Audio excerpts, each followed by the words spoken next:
চায়ের সঙ্গে মাঝে মধ্যে বিস্কুটের বদলে যদি এই রকম সফট স্পঞ্জি কেক থাকে তাহলে কিন্তু মন্দ লাগে না। আর এই কেক বাজার থেকে কিনে না নিয়ে এসে বাড়িতেই কী করে অতি সহজেই বানিয়ে নেওয়া যায়, আজকে রইল সেটারই রেসিপি। নমস্কার, আমি জয়িতা আর আপনারা দেখছেন জয়িতার পাকশালা। আজকে এই কেক বাড়িতে কি করে সকলেই বানিয়ে নিতে পারেন আমি সেটাই দেখাবো আপনাদের সঙ্গে। ভীষণ সহজ আর সরল একটা রেসিপি। প্রথমে এই কেক বানানোর জন্য আমি একটা পাত্রের মধ্যে নিয়ে নিয়েছি দুটো ডিম। এবার এই ডিমটাকে আমি একটা হ্যান্ড হুইস্কারের সাহায্যে খুব ভালো করে মোটামুটি 10 থেকে 15 মিনিট বিট করে নিয়েছি। আপনারা যদি চান তাহলে ইলেকট্রিক বিটার দিয়েও বিট করতে পারেন, তবে সবার ক্ষেত্রে বা সবার বাড়িতে তো ইলেকট্রিক বিটার অ্যাভেলেবেল থাকে না। আজকে সেই জন্যে আমি একটা হ্যান্ড হুইস্কার দিয়েই পুরো কেকটা আপনাদের বানিয়ে দেখাচ্ছি। ডিমটাকে 10-15 মিনিট খুব ভালো করে বিট করে নিয়েছি। ডিমের মধ্যে যখন এরকম ফেনা ফেনা বা ফোম মতো হয়ে গেছে তখন আমি এর মধ্যে দিয়ে দিয়েছি 4 চামচ পরিমাণ গুঁড়ো চিনি। আমি এখানে নর্মাল যে চিনি আছে সেটাকে আমি মিক্সিতে খুব ভালো করে গুঁড়ো করে নিয়েছি। সেই গুঁড়ো করা চিনিটাই আমি ডিমের মধ্যে দিয়ে দিয়েছি। দিয়ে খুব ভালো করে চিনিটার সাথে আমি ডিমটাকে মিশিয়ে নিয়েছি। এবার ওই মিশ্রণটার মধ্যে আমি এখানে দিয়ে দিয়েছি কয়েক ফোঁটা আইসক্রিম এসেন্স, আর এখানে আমি দিয়েছি 1/2 চামচ পরিমাণ ভ্যানিলা এসেন্স। আমি এখানে 2 রকম এসেন্সের ব্যবহার করেছি, তবে আপনারা চাইলে কিন্তু শুধু ভ্যানিলা এসেন্স দিয়েও করতে পারেন। আর ভ্যানিলা এসেন্স কিন্তু যে কোনো গ্রসারি শপে সহজেই অ্যাভেলেবেল, আর খুব একটা বেশি কিন্তু দামও নয়। খুব ভালো করে সমস্ত উপকরণগুলো মিশিয়ে নিয়েছি। এবার আমি এই মিশ্রণটার ওপরে একটা ছাঁকনি রেখেছি এবং তাতে দিয়ে দিয়েছি আমি ময়দা। এখানে কিন্তু আমি 200 গ্রাম পরিমাণ ময়দার ব্যবহার করেছি। আর এর ওপরে আমি দিয়ে দিয়েছি 1 চামচ পরিমাণ বেকিং পাউডার, আর দিয়েছি সামান্য একটু নুন টেস্টটা ব্যালেন্স করার জন্য। যদিও এটা অপশনাল, তবে দিলে কিন্তু খারাপ হবে না। এবার আমি খুব ভালো করে ছাঁকনির সাহায্যে ময়দাটাকে চেলে নিয়েছি।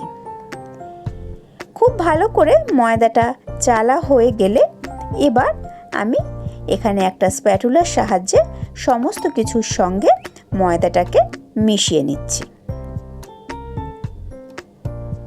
একটু সময় ধরে খুব ভালো করে মেশাতে হবে যাতে কোনো রকম লাম্প থেকে না যায়।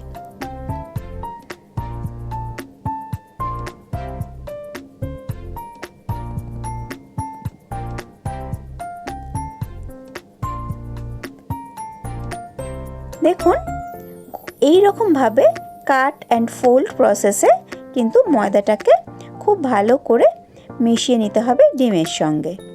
এই রকমভাবে করলে কিন্তু কোনো রকম লাম্প থাকার আর কোনো চান্সই থাকে না। খুব ভালো করে মিনিট 5 সময় ধরে আমি ময়দাটাকে ডিমের সাথে মিশিয়ে নিয়েছি। খুব ভালো করে সমস্ত কিছু মেশানো হয়ে গেলে এবার আমি এর মধ্যে দিয়ে দিয়েছি রিফাইন্ড অয়েল। এখানে আমি 60 ml রিফাইন্ড অয়েলের ব্যবহার করেছি। তেলটা দিয়েও খুব ভালো করে আরও একবার আমি ব্যাটারটাকে মিশিয়ে নিচ্ছি। খুব ভালো করে সমস্ত কিছু মেশানো হয়ে গেছে। দেখুন, আমাদের কিন্তু কেকের ব্যাটার একদম রেডি হয়ে গেছে। এবার আমি কেকটাকে বেক করব। তার জন্য প্রথমেই আমি এখানে একটা কেক টিন নিয়ে নিয়েছি। তাতে একটুখানি অয়েল ব্রাশ করে নিয়ে আমি ওপরে একটা বাটার পেপার দিয়ে দিয়েছি। বাটার পেপারের ওপরেও সামান্য একটু আমি অয়েল ব্রাশ করে দিয়েছি। এবার সম্পূর্ণ ব্যাটারটাকে আমি কেক টিনের মধ্যে ঢেলে নিয়ে একটু ট্যাপ করে নিয়েছি। এদিকে যতক্ষণ আমি এই কেকের ব্যাটারটা বানাচ্ছিলাম, আমি এখানে একটা কড়াইয়ের মধ্যে কিছুটা নুন দিয়ে একটা ঢাকা চাপা দিয়ে হাই ফ্লেমে 5-7 মিনিট কড়াইটাকে খুব ভালো করে প্রিহিট করে নিয়েছি। এবার আমি এর মধ্যে কেক টিনটাকে বসিয়ে দিয়েছি। তারপর আমি ওপরে কিছুটা কাজু আর কিশমিশ আমি ছড়িয়ে দিয়েছি। এখানে আপনারা চাইলে কিন্তু আপনাদের পছন্দ মতো যে কোনো রকম ড্রাই ফ্রুটস দিয়ে দিতে পারেন। তারপর আমি আবারও ঢাকা চাপা দিয়ে বন্ধ করে আমি মিডিয়াম টু লো ফ্লেমে কেকটাকে 35 মিনিট মতো বেক করে নিয়েছি। 35 মিনিট বাদে আমি ঢাকনাটা খুলে নিয়েছি, নিয়ে একটা টুথপিক ঢুকিয়ে দেখে নিচ্ছি যে কেকটা সম্পূর্ণ রেডি হয়ে গেছে নাকি। কেকটা কিন্তু সম্পূর্ণ রেডি, টুথপিকটা কিন্তু একদম পরিষ্কার বেরিয়ে এসছে। এবার আমি কেক টিনটাকে তুলে নিয়ে মিনিট 20 ঠান্ডা হওয়ার জন্য রেখে দিয়েছিলাম। 20 মিনিট ঠান্ডা হয়ে গেলে এবার আমি কেকটাকে ডিমোল্ড করে নিচ্ছি। দেখুন কেকটা কিন্তু ঠান্ডা হয়ে গেছে মোটামুটি। এবার আমি একটা ছুরির সাহায্যে কেকের চার ধারটা এইরকমভাবে একটু চালিয়ে নিচ্ছি যাতে সাইডটা একদম সহজেই ছেড়ে বেরিয়ে আসে।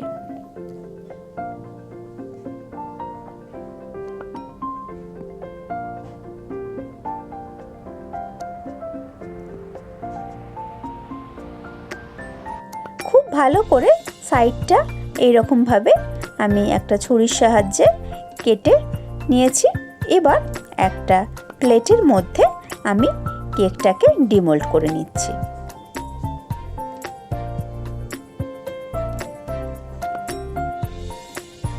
দেখুন কত সহজে কেক টিন থেকে কেকটা ছেড়ে গেছে আর কেকটা কিন্তু একদম বেরিয়ে গেছে। এবার আমি দেখুন একটু আপনাকে চেপে চেপে আপনাদের দেখিয়ে দিচ্ছি কেকটা কতটা সফট তৈরি হয়েছে।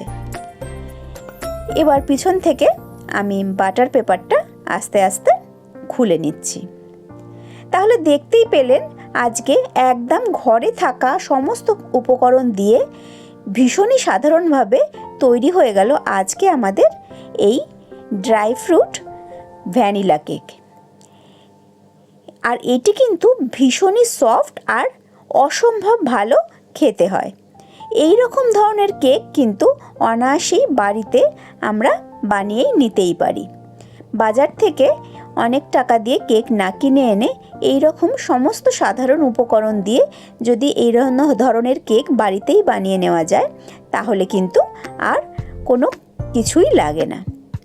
তাহলে আজকের আমার এই কেকের রেসিপি আপনাদের কেমন লাগলো অবশ্যই কমেন্ট করে জানাবেন। আমি আবার হাজির হয়ে যাব কোনো নতুন রেসিপি নিয়ে। ভালো থাকবেন, সুস্থ থাকবেন। ধন্যবাদ। আর আপনারা এতক্ষণ দেখছিলেন জয়িতার পাকশালা।